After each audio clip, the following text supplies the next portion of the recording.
दोस्तों ये कहानी प्रिया की है जो कि पटना की रहने वाली है और प्रिया पटना में ही रहकर एलएलबी फाइनल ईयर की पढ़ाई कर रही थी।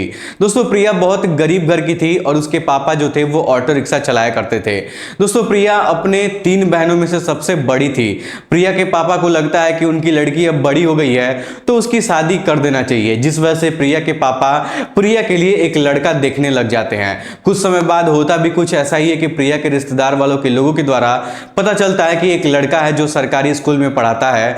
दोस्तों उस लड़के का नाम गोलू होता है। कुछ समय बाद प्रिया के पापा गोलू के परिवार वालों से मिलते हैं और फिर प्रिया की शादी गोलू से दोस्तों फिक्स कर दी जाती है। लेकिन दोस्तों दोनों की शादी में एक प्रॉब्लम बहुत ज्यादा क्रिएट हो रहा था और वो समस्या ये था कि दहेज में लड़का जो था वो 4 व्हीलर गाड़ी मांग रहा था और गाड़ी में भी उसको नॉर्मल गाड़ी नहीं चाहिए थी बल्कि 30-35 लाख रुपए की 4 चक्का गाड़ी चाहिए थी। लेकिन दोस्तों प्रिया के जो पापा थे वो बहुत ज्यादा गरीब थे और वो इतना महंगा गाड़ी या फिर इतना ज्यादा दहेज वो नहीं दे पा रहे थे। लेकिन फिर भी जब रिश्तेदार के लोग आपस में मिलजुल कर बातचीत करते हैं तो उन दोनों के बीच में, दोनों परिवारों के बीच में बातचीत बन जाती है और प्रिया के पापा गोलू के घर वाले से और गोलू से कहते हैं कि बेटा हमको जितना भी बनेगा मैं तुमको उतना दहेज दे दूंगा, लेकिन बात अगर गाड़ी की है तो मैं गाड़ी उतना महंगा तुम्हें नहीं दे पाऊंगा, जो मुझे अच्छा लगेगा, जो मुझे समझ में आएगा वही गाड़ी मैं तुम्हें दे दूंगा।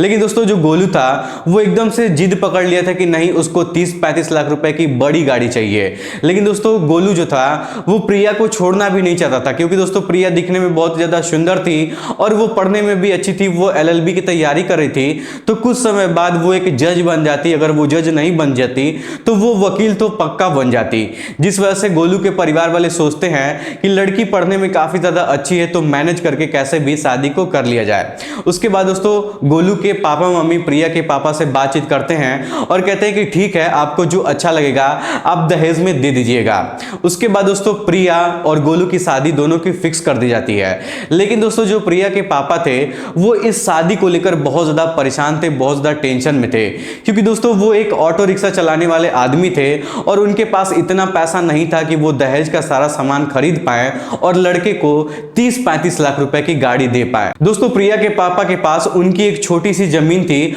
और उसी जमीन पर वो लोग अनाज वगैरह उगाते थे और उसी से जो अनाज होता था वो लोग खाते थे, अपनी जीविका चलाते थे।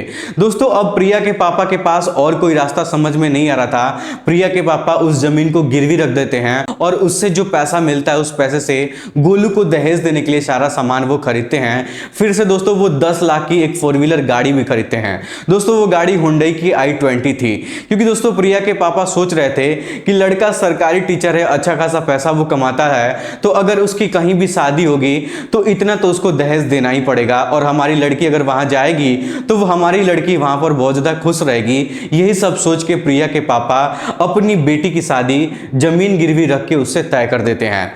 दोस्तों प्रिया अपने पापा से कहती भी है कि पापा क्या जरूरत है इतना सब दहेज देने का और ऐसे लड़के से शादी करने का जिससे मैं शादी करूंगी तो उससे हमारी पूरी जिंदगी बर्बाद हो जाएगी, हमारे घर वाले बर्बाद हो जाएंगे, ना तो हमारे पास जमीन रहेगा ना तो हमारे लिए खाने के लिए कुछ रहेगा। ये शादी मैं नहीं करना चाहती हूं, मैं किसी और लड़के से शादी कर लूंगी, आपको इतना दहेज देने की जरूरत नहीं है। लेकिन दोस्तों प्रिया के पापा उसकी बातों को नहीं मानते हैं और जाहिर सी बात है कि कोई भी माता पिता यही सोचेगा कि उनकी लड़की की शादी जहां भी हो वो हंसी खुशी अपने जीवन में रहे। उसके बाद दोस्तों शादी की तैयारियां धूमधाम से होने लगती है और शादी का दिन भी नजदीक आ जाता है। कुछ दिनों बाद गोलू जो है वो धूमधाम से बारात लेकर प्रिया के घर पर आ जाता है। दोस्तों सब कुछ ठीक चल रहा था, लेकिन जैसे ही जयमाल का समय होता है तब गोलू प्रिया के पापा से कहता है कि हमारे दहेज का जितना भी सामान आप लोग रखे हैं वो सारा सामान आप लोग हमको एक बार दिखा दीजिए। उसके बाद दोस्तों प्रिया के पापा दहेज का सारा सामान गोलू के पापा मम्मी को और सभी लोग बारातियों को दिखाया जाता है। दोस्तों सभी लोग उस सामान को देखकर खुश हो जाते हैं, लेकिन गोलू जब गाड़ी देखता है तो वो बहुत ज्यादा गुस्सा हो जाता है और कहता है कि आप लोगों से मैं दूसरी गाड़ी बोला था और आप लोग इतनी सस्ती गाड़ी हम लोग को लाकर दे दिए हैं। जब मुझे गाड़ी नहीं मिलेगी तब तक मैं आपकी लड़की से शादी नहीं करूंगा। अब दोस्तों मामला वहां पर बिगड़ने लगता है। शादी का माहौल था, काफी ज्यादा लोग वहां पर इकट्ठा हुए थे और सभी लोग परेशान हो जाते हैं।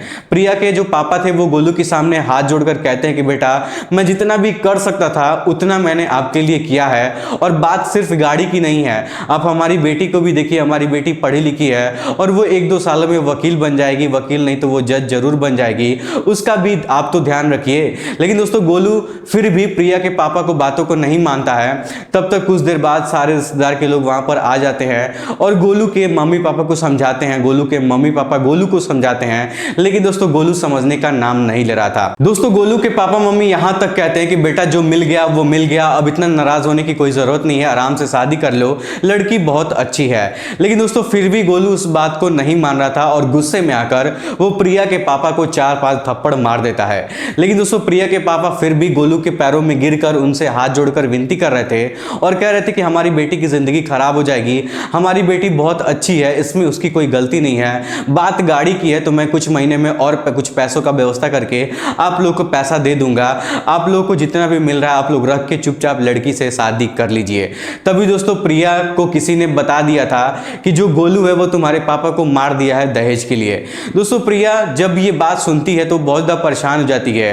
प्रिया एक रूम के अंदर सज के सवर के अपने रूम के अंदर बैठी हुई थी और वो जयमाल की तैयारी होने वाली थी, वो बस वेट कर रही थी कि कब वो समय आएगा और वो जयमाल पर जाएगी, अपने पति को वरमाला डालेगी। लेकिन दोस्तों जब उसको पता चलता है कि गोलू उसके पापा को मार दिया है, तब दोस्तों प्रिया तुरंत दौड़ते हुए अपने पापा के पास जाती है और वहां जब जाती है तो उसको पता चलता है कि जो गोलू है वो सिर्फ एक गाड़ी के चक्कर में इतना सारा हंगामा वहां पर किया है। दोस्तों प्रिया बहुत ज्यादा गोलू के ऊपर गुस्सा हो जाती है और उससे बहुत ज्यादा नाराज हो जाती है और उससे कहती है कि तुम्हारे जैसे लालची इंसान से मैं शादी कभी भी नहीं करूंगी, चाहे उसके लिए मुझे कुछ भी क्यों ना करना पड़ जाए। दोस्तों प्रिया अपने पापा से भी कहती है कि पापा मैं तो आपसे बहुत पहले ही मना कर रही थी कि जो लड़का इतना ज्यादा दहेज लेकर मुझसे शादी करेगा तो क्या पता कि वो लड़का मुझे खुश रख पाएगा या नहीं रख पाएगा। अगर सोचिए कि मैं उसके साथ शादी करके उसके घर चली भी जाती हूँ तो वो हमेशा बार बार मुझे जलील करेगा, मुझे मारेगा, मुझे पीटेगा, हमेशा दहेज के लिए मुझे प्रताड़ित करेगा। ऐसे लड़के से शादी करने से अच्छा है कि मैं अकेली पूरी जिंदगी अपनी बिता दूं। दोस्तों ये सब सुनकर जितने भी बारात के लोग थे सभी लोग परेशान हो जाते हैं, सभी लोग हैरान हो जाते हैं और उन लोग को समझ में नहीं आ रहा था कि वो लोग करे तो क्या करे। लेकिन दोस्तों जो गोलू था वो अपने जिद पर अड़ा रहता है और वो कहता है कि जब तक मुझे गाड़ी नहीं मिलेगी तब तक मैं शादी नहीं करूंगा। और दोस्तों होता भी कुछ ऐसा ही है, दोनों पक्षों में जब झगड़ा होता है तो रात के 12 बज जाते हैं और जब रात के 12 बजते हैं तो दोनों एक दूसरे की बातों को मानने के लिए तैयार नहीं थे, जिस वजह से जो गोलू था वो अपने बारात को लेकर वापस अपने घर चला जाता है।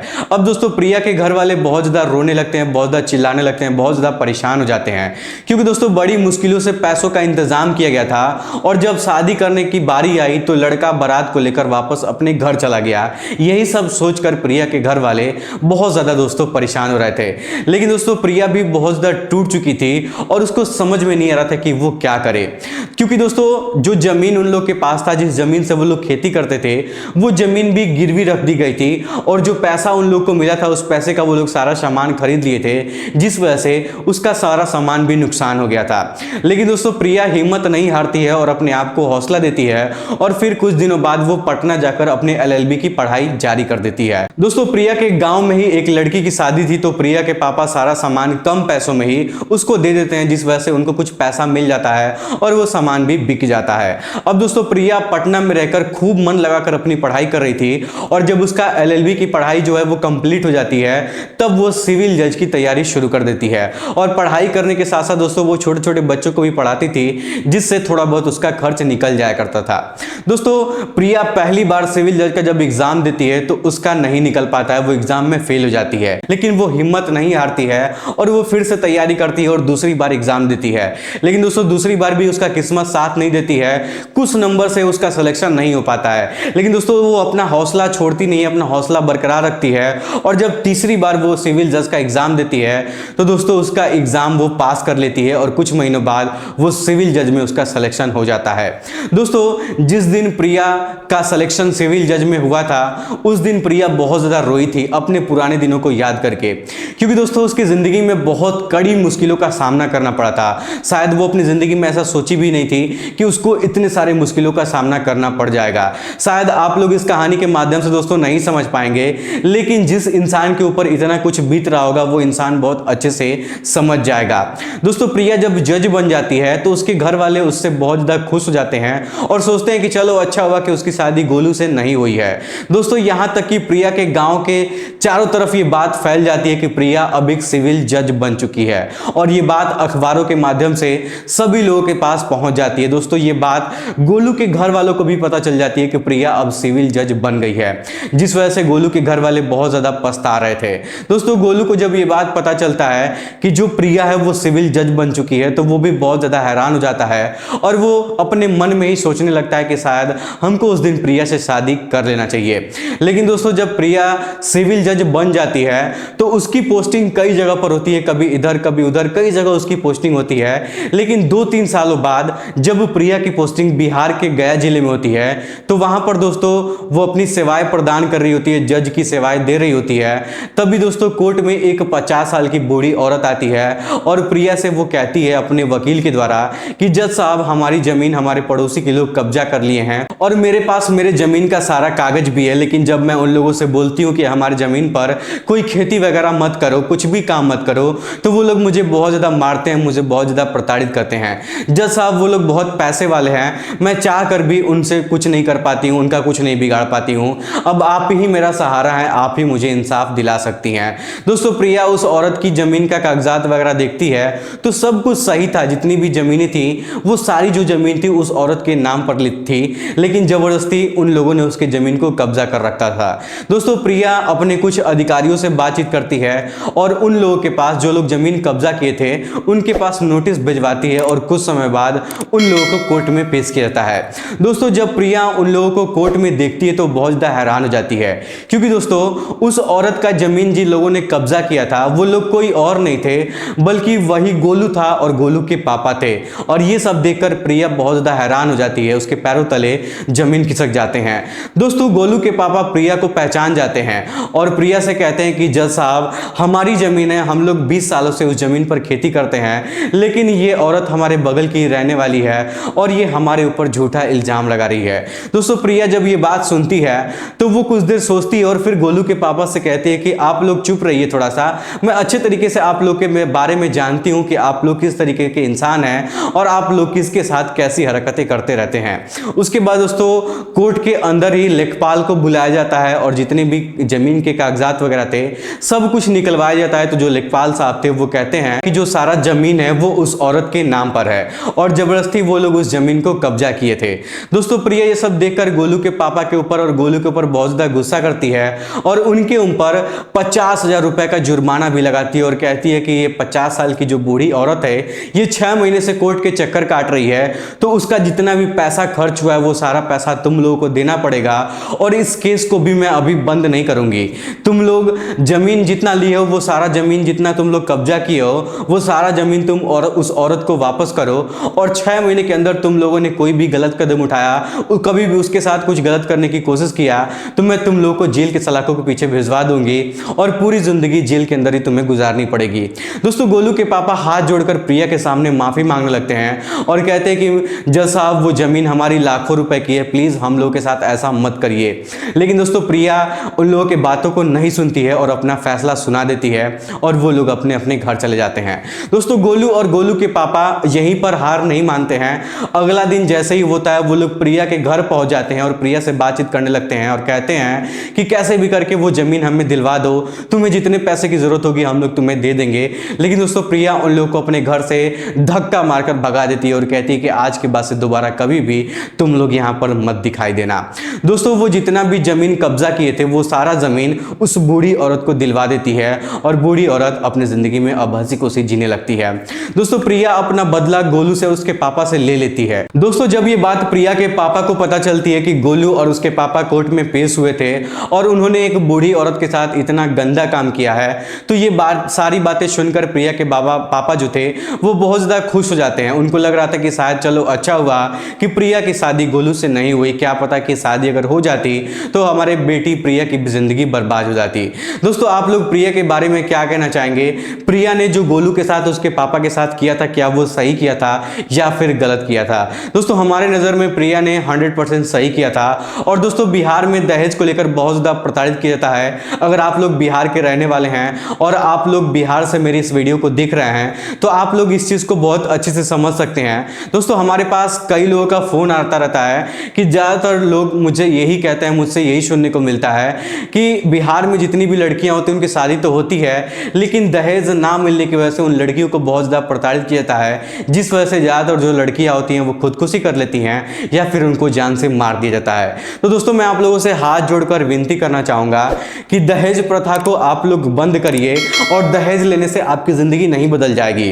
आप अपने आप को उस लायक बनाइए कि जब आप किसी लड़की से शादी करें तो आपको दहेज लेने की जरूरत ना पड़े। तो दोस्तों ये थी आज की प्रिया की कहानी। आपको कैसी लगी? वीडियो पसंद आए तो वीडियो को लाइक, चैनल को सब्सक्राइब जरूर करिएगा। आप लोग का बहुत बहुत धन्यवाद।